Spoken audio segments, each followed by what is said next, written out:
We are very happy today to have here, let me share the screen in the meantime, to have here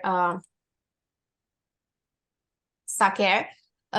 He is talk about the topic from concept to domination, the story of Apple iPod. He has quite an impressive, I would say, resume.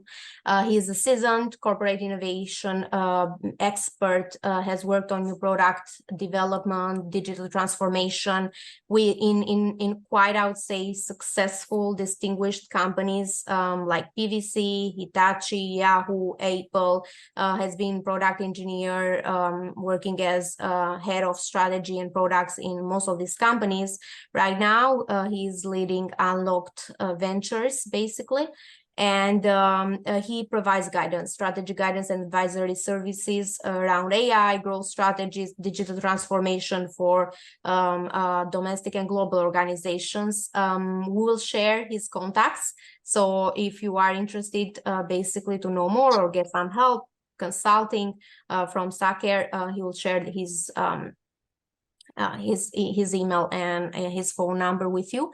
So I believe today will be a treat, and I'll leave the floor to Saker if you want to add more on your impressive, I would say, experience and expertise, and then we'll leave the floor to you to share more about this topic. All right. Thank you very much. So should I share my screen, Erla? Sure. Yes. Okay. And while we're doing that, thank you, Grayson, for connecting us together. And here we are. Okay, so let me just get a few things out of the way. Thanks, everyone, and thanks for that warm introduction, Erla. I did not know you were going to introduce me, so I had a little introduction slide myself, which we don't have to really go through. I think you've really talked to what my background looks like. I'm located in the Northern California part of the United States. Chapter 6 in that in this little spread is where I am today. After 5 chapters over a 25-year career, having spent a lot of time in consulting, corporate, and entrepreneurship, I decided to bring all of that knowledge and wisdom together and really do advisory for, as Erla mentioned, domestic and global organizations on strategy, on innovation, on digital transformation, those being the 3 big areas. We have a fairly decent client base of US and international clients, and I have an education through mostly around the East Coast on both technology and business. When Erla and I first talked about what we should present today that might be useful, I thought, you know what, it's a management institute. The last thing I need is business slides. What would be a more compelling use of our time in which I could speak directly, not from knowledge, but from experience? And that's really how we came up with the topic of the Apple iPod. I spent time at Apple during the days of transition from macOS 9 to macOS 10, and then eventually to Apple becoming the world's largest company, literally from 6 billion to what is it today, 3 trillion plus. How does something like that happen? This is so odd. And I was very fortunate in my life to have an absolute first row witnessing of how that transformation happened. And so instead of making this a highly theoretical, framework-led presentation, I thought we'd do storytelling of what I saw from the perspective of a product engineer as a technical contributor to many software and hardware products at Apple. What did I see unfold in front of my very eyes, and how does that translate to concept to market domination? And I thought, if there's one product I can think of, the iPod is it to tell that story. So the perspective is that of a product engineer. We'll tell the story of the iPod, and then I'd love to just share some of the key lessons that I got out of that whole experience, and which have essentially become truths that have guided my career ever since. So where I want to take you back to start this start this story is 1997. Jobs returned to Apple pretty much in ruins, became its ICEO. And really, the first thing he did was to try to get the entire company to remember what Apple's soul was all about. And I can't emphasize this enough, and this is the genius of Steve Jobs, is when he returned, more than the products, more than our channels, our distribution, verticalization, supply chain. I mean, looking through all of that was important. But what he really, really was bothered by is how Apple had actually lost its soul. And so the photo that you see is a gathering of employees and core technical contributors into a town hall meeting at 7:30 p.m. one night, where he basically said, Apple has lost the OS wars. This whole positioning internally of we're the underdog, we're the anti-Microsoft, better technology company, this has to stop. We have to admit defeat and really reconstitute our strategy on where to go after this defeat. And the second thing he said was that Apple has really only two big assets to build a future on. A, it has a 15 million installed Macs, and B, it has a very, very powerful global brand. And these two assets really lay the foundation for where Apple may go next. The third one is really where the corporate strategy comes in, is Apple's new path is the Mac as the center of the new digital lifestyle. Remember, this is 97, 98. The internet is kicking off. E-commerce, various things are taking place. Business models have yet to solidify. And the vision of this man at that point was to place the Mac at the center of what would become consumer digital lifestyle. And then he dropped something just really shocked everyone, which is we're changing our name. Does anyone on this call remember what this company used to be called?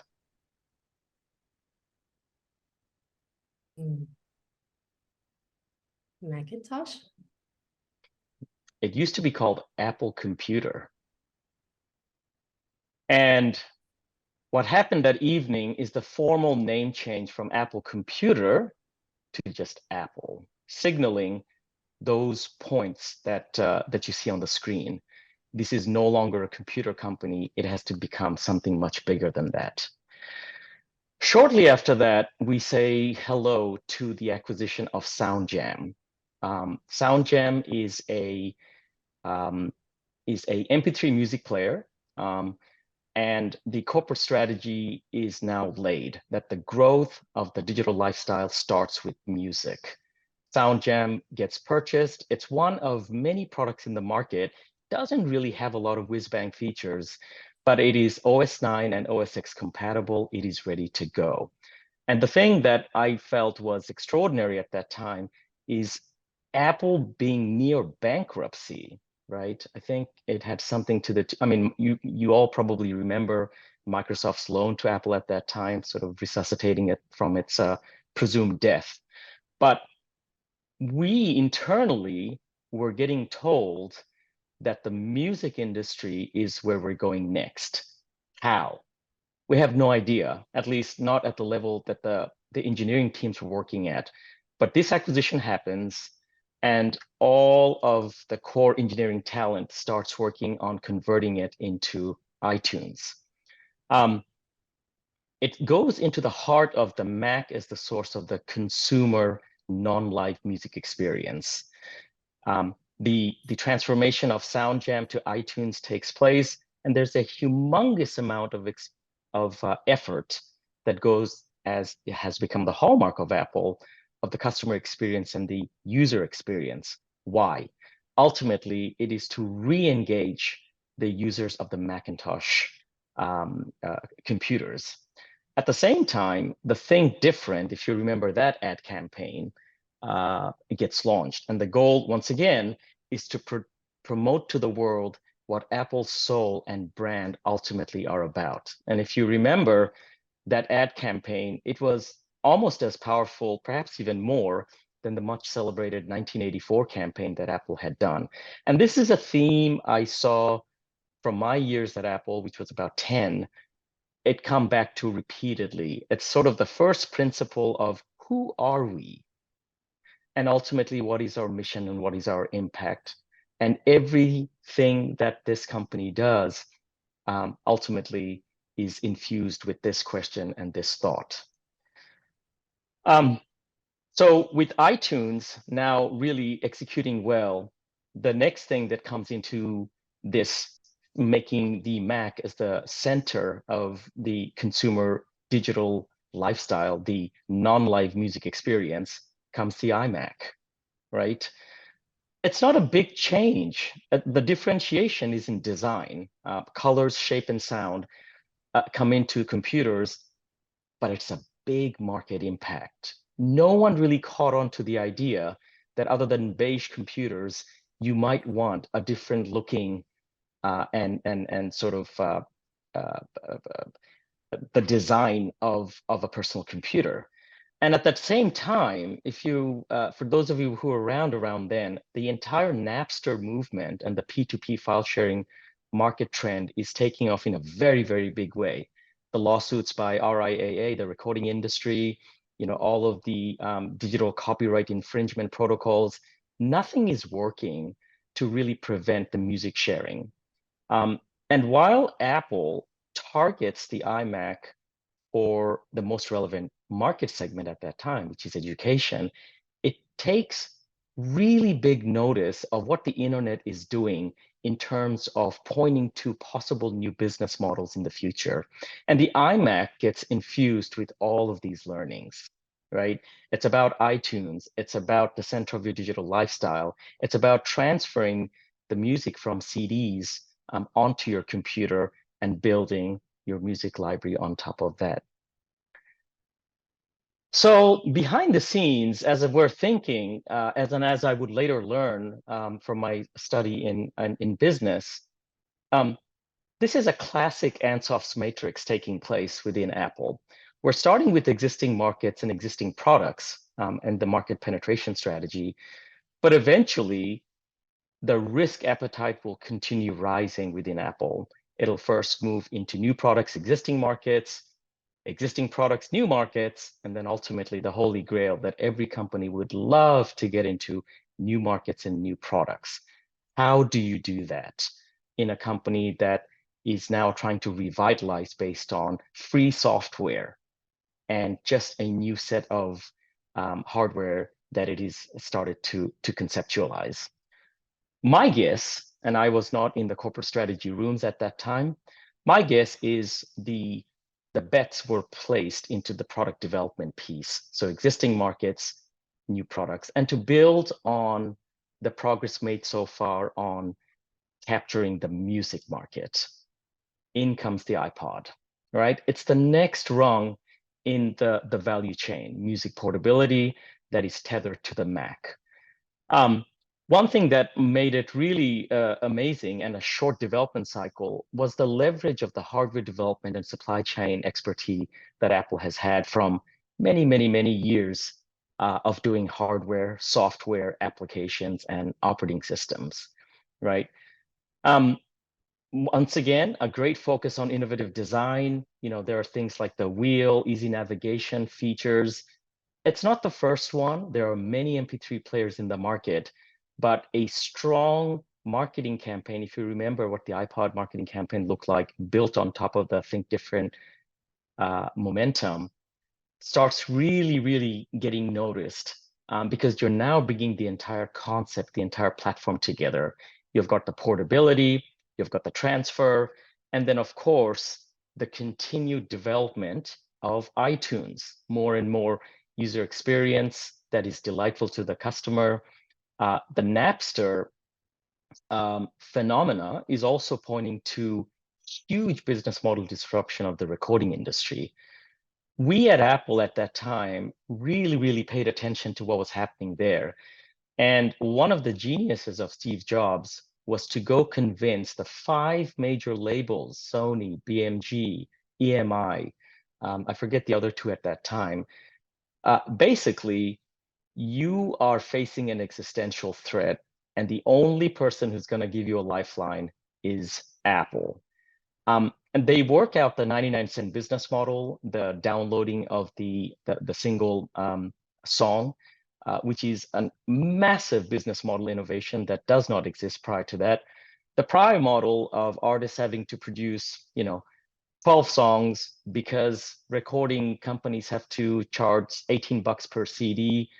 No one's happy with any of this. If you remember the famous George Michael and Sony lawsuit, all of this gets done away with through the 99-cent business model. And Apple's able to bring the iPod, the iMac, the iTunes together to unleash this business model and this experience into the market. And it's to the absolute genius of Jobs that he's able to persuade these five largest record label leadership to support this type of business model disruption. Of course, the persuasion was really underscored by the fact that Napster was going to blow up their business anyway. And so you either take the 33 cents for the recording industry, or you take nothing, because it's just a matter of time before the file sharing phenomena kills everything. If I think about the iMac, the iPod, iTunes, this collective working together, and I think about the huge success moving from market penetration to product development, the next strategy that I would that Apple then dives into is the market development piece.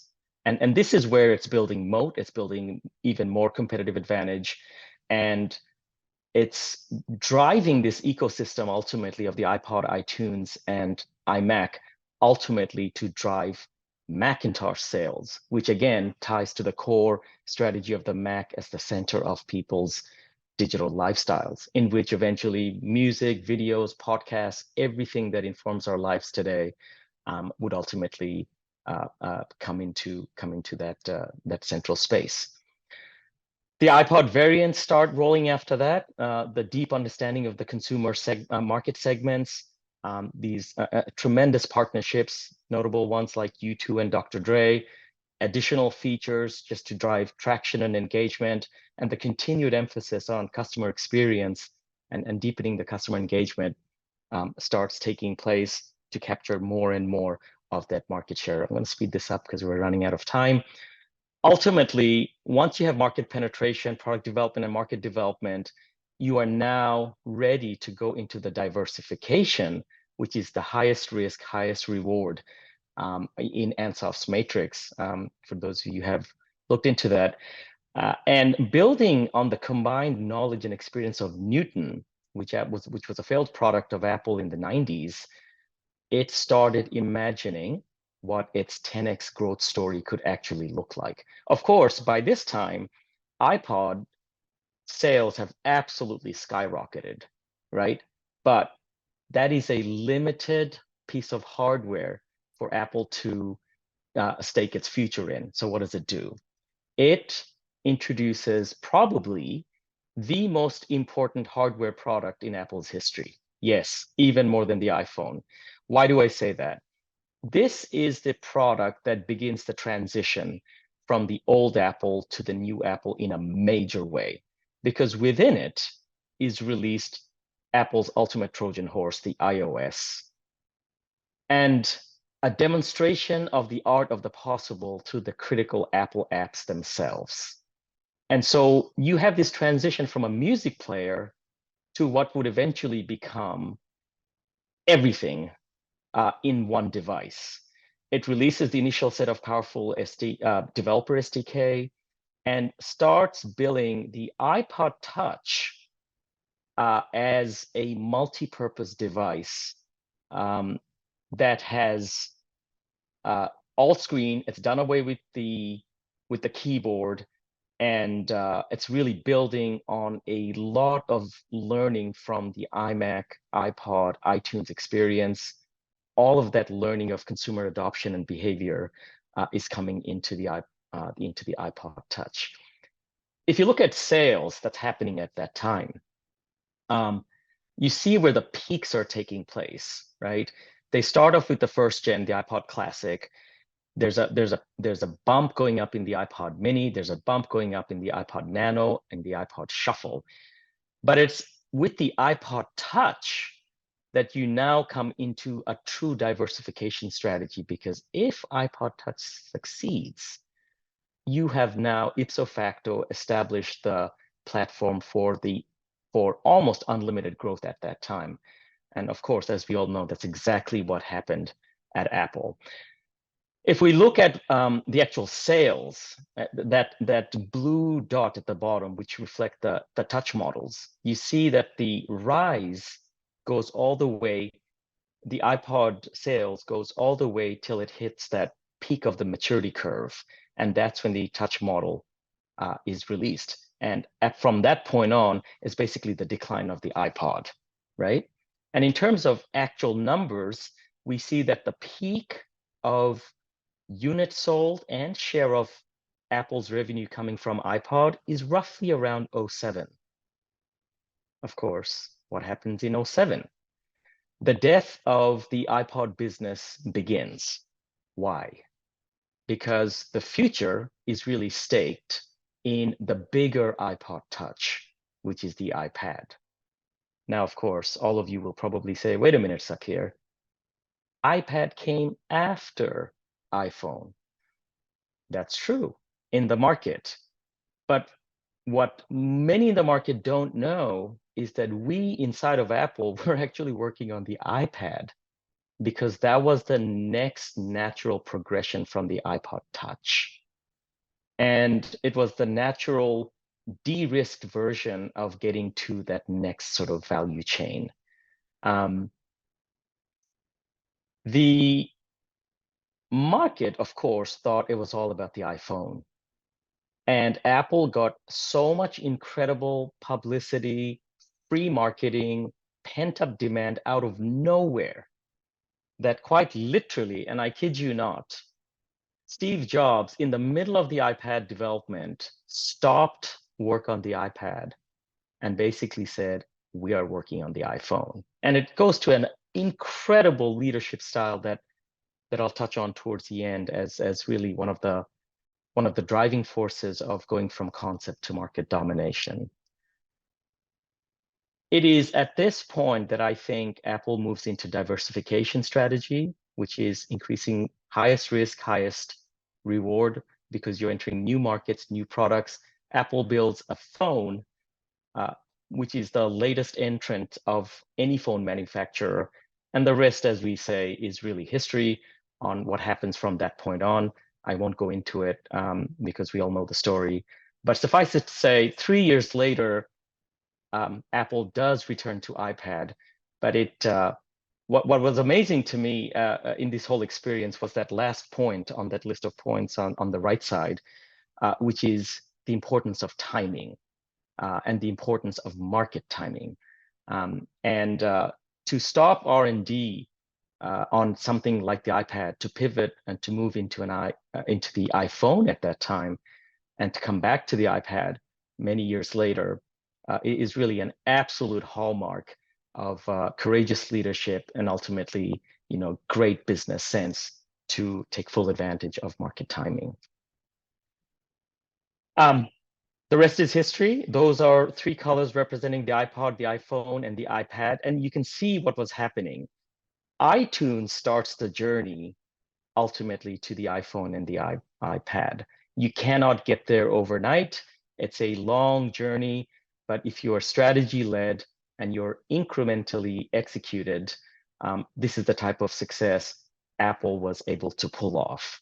iPod comes on the heels of iTunes and iMac. iPhone comes on the heels of a particular iPod model called the iPod Touch, and together they bring the iPad, and everything else is really changed from that point on. And of course, I don't have to belabor just the impact of that change on all of our lives. So kind of want to wrap this up, the remaining few minutes, on key things that I've really made a big impression in my own career and in my own learning from this journey. Like I said, I was able to witness a first sort of row view of all of this. And what I gleaned from this experience is that there's a lot of talk around disruptive innovation. There's a lot of literature on how, disruptive. But you cannot will disruptive into existence just because you want it. And the entire path to disruption is really through the path of incremental innovation. And in other words, you have to be strategy-led, you have to be market-led. There's too much change management if you want to think about the sexy disruption endgame. The boring, incremental, slow change is really the hallmark of the great innovator, which is really ultimately consumer-focused, market-focused, strategy-focused. No one says this better than Bill Gates himself. I love this quote that he came up with. Most people overestimate estimate what they can do in 1 year and underestimate what they can do in 10 years.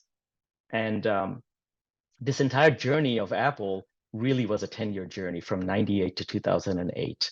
But look at what the results brought about. It's really quite extraordinary.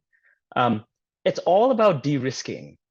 It's all about ultimately de-risking. If you think about this evolution that took place from iTunes, a free piece of software coming from SoundJam, to iTunes, to the 99-cent downloads, to the iPod, to the iMac, to the iPod Touch, to the App SDK, it's all about smaller incremental changes, ultimately reducing the surprises. Because there are things we know that we know, there are things we know as assumptions, those are the things that we think, and then there are questions we know whose answers we don't know. The scary ones are the surprises, what we don't know that we don't know. And when you go through incremental innovation, what you are essentially doing is really reducing the surprises and raising the facts. And that has to be one of your guiding lampposts in your product development and go-to-market strategies. And this is something I've seen repeatedly through my career, not just at Apple, but as one of the hallmarks of product development and go-to-market excellence.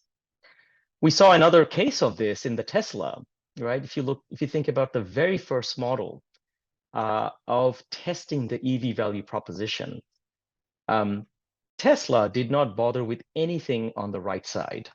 Charging stations, manufacturing, distribution, supply chain, design, fact, nothing.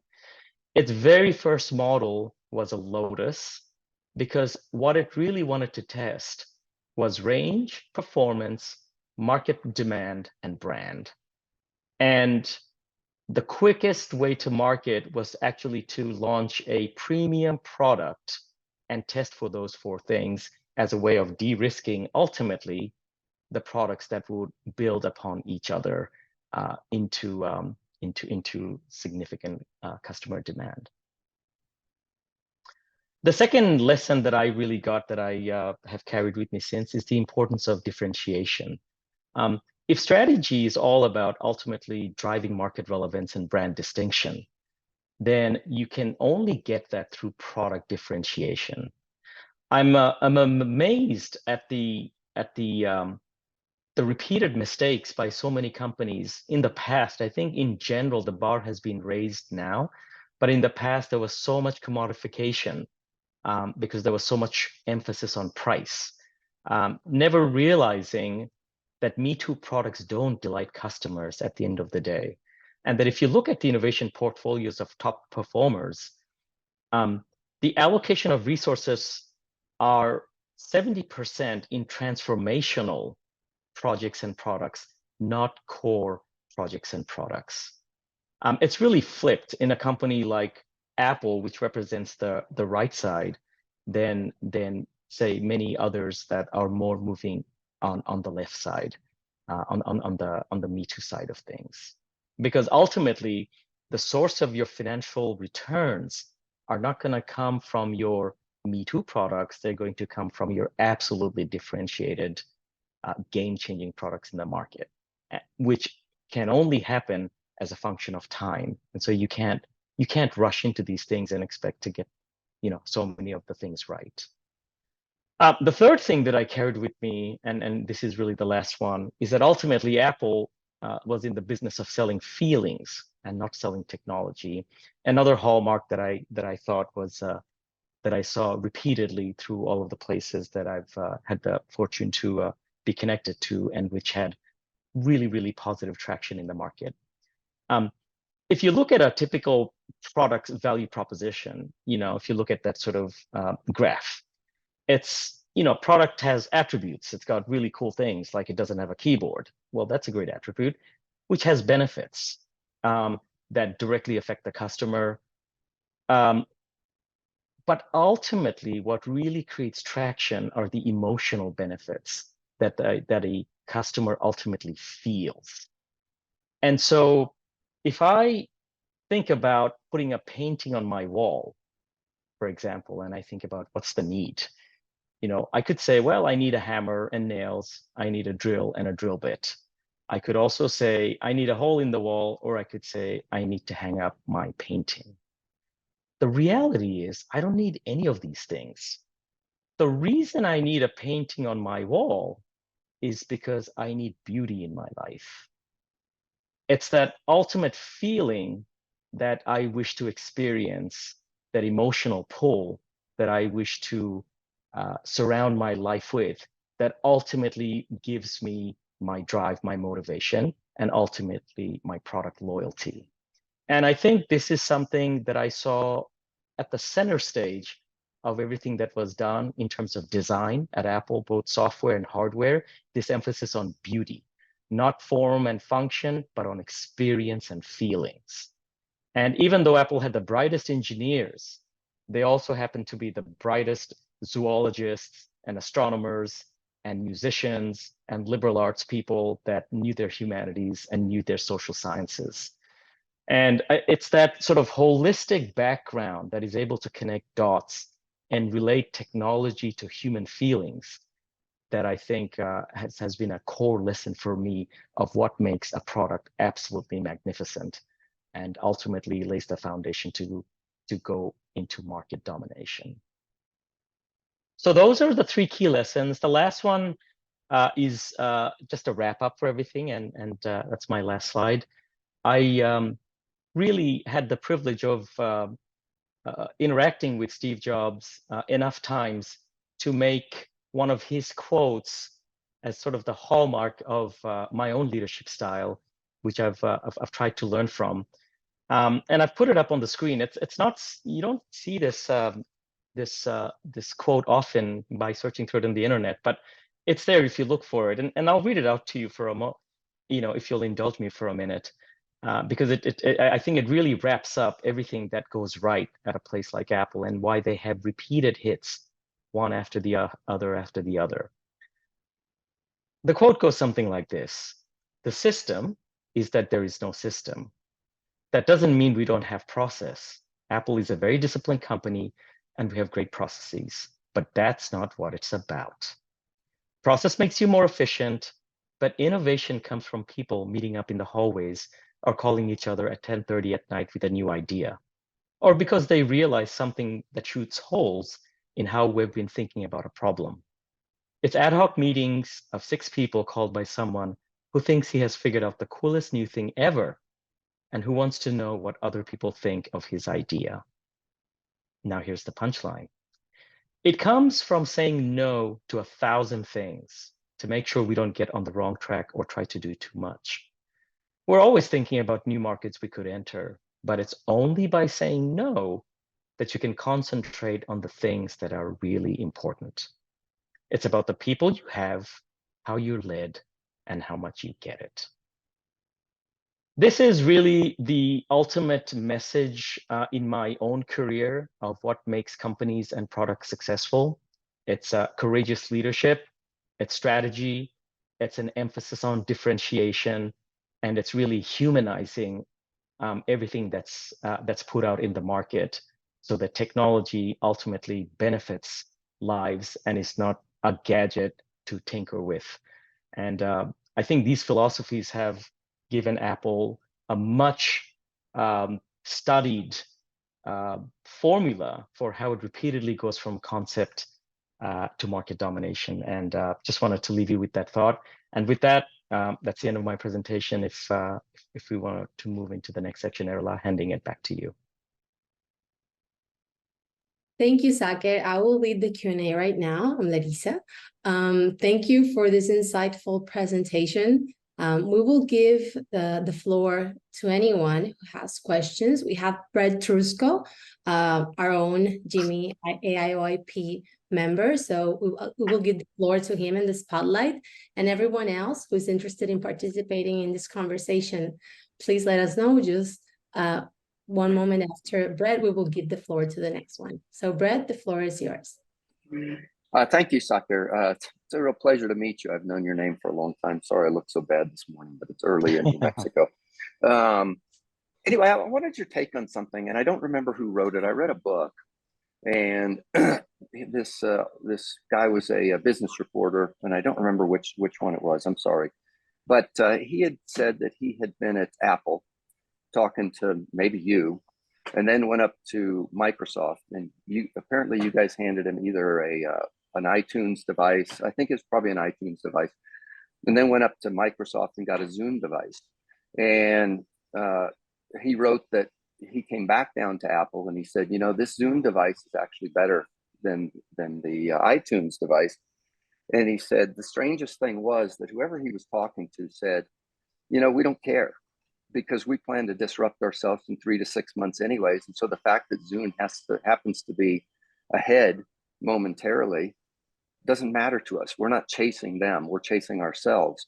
And I thought that was brilliant to have that confidence that I don't care what the competition's doing, because I'm going to be better anyways. Just your thoughts on that would be great. Thank you.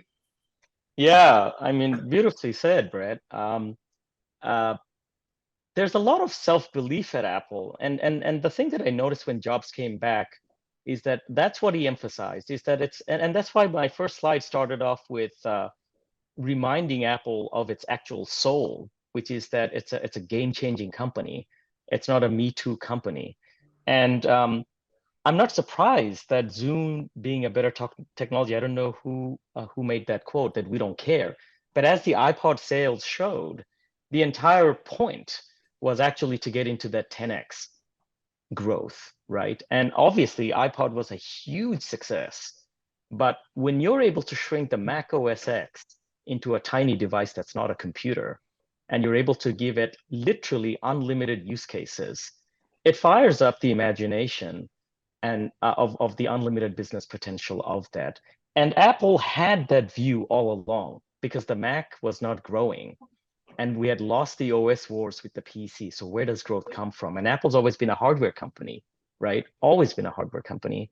And so, you know, Phil and Avi and Jobs, you know, obviously I did not enter the boardroom with them, but there was long a sense of the new line of hardware that really defines Apple's future. What was brilliant to me is that in the end, it's not like the Mac went away. It's almost like the iTunes journey not only launched a new line, but revitalized the existing line. And the two came together in a way that really no one else has been able to pull off since then. So it's an extraordinary, you know, we learn in business school that companies are of three kinds. They're strategy-led, technology-led, or sales-led. Apple is quintessentially strategy-led. Quintessentially strategy-led. It has the best sales, it has the best technology, but it's always market-led, strategy-led, and I think that explains a lot of ultimately how it's able to connect all of these dots and bring all of these successes into more powerful success. Thank you. Yes. Thank you, Brett.